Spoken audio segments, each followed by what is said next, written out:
Matthew Henson's journey to the North Pole is a tale of bravery, resilience, and sheer willpower that deserves a spotlight, especially during Black History Month. This incredible story is not just about reaching a geographical milestone, but also about overcoming the racial barriers of the early 20th century. In 1909, amidst the harsh, unforgiving Arctic wilderness, a team led by Commander Robert Peary embarked on a daring expedition to the North Pole. However, the real hero of this journey was Matthew Henson, an African-American explorer who, in addition to the physical challenges of the Arctic, had to navigate the racial barriers of the early 20th century.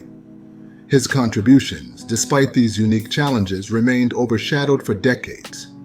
Born to a family of freeborn sharecroppers in Maryland just after the Civil War, Henson's early life was marked by hardship and tragedy. Orphaned at a young age, he found his calling at sea, where he developed a range of skills under the guidance of Captain Childs. Henson's seafaring adventures, which included navigating the Orient and surviving in North Africa, equipped him with the unique skills and experiences that would prepare him for the ultimate challenge, the Arctic. When Henson met Peary, a lifelong partnership began that would change the course of exploration. Together they ventured into the Arctic, facing unimaginable cold and rugged terrain. Henson's role was crucial. Not only did he master the Inuit language and survival techniques, but he also built the sleds that carried them across the ice. His rapport with the Inuit and his expertise in navigation and survival were indispensable to the mission's success. The 1909 expedition to the North Pole was their most ambitious yet.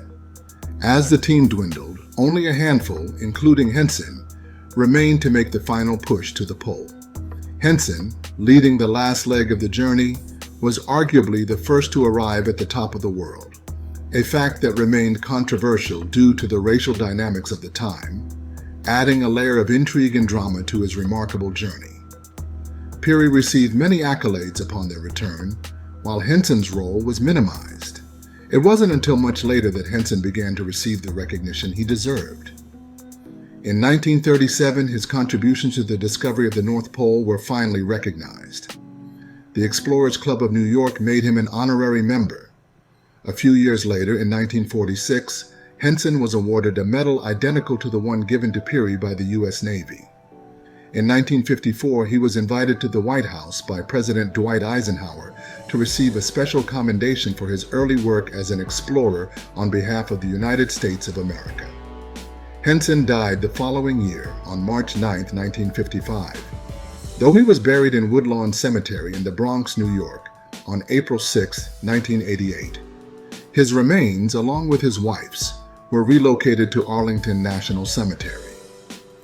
On the 79th anniversary of his reaching the North Pole, Henson was laid to rest with full military honors near the monument to Robert Peary. In 1996, an oceanographic survey ship was commissioned as the USNS Henson in his honor. In 2000, the National Geographic Society presented Henson posthumously its most prestigious award, the Hubbard Medal. Ironically, the first recipient of this prize was Robert Peary in 1906. Matthew Henson's story is a powerful testament to the strength of the human spirit and the complexities of history. His journey reminds us that behind every outstanding achievement, there may be an unsung hero whose bravery and dedication enable the success of others. Today, we honor Henson not just as a sidekick to Peary, but as a pioneering explorer in his own right, who ventured into unknown territories and stood quite literally on top of the world.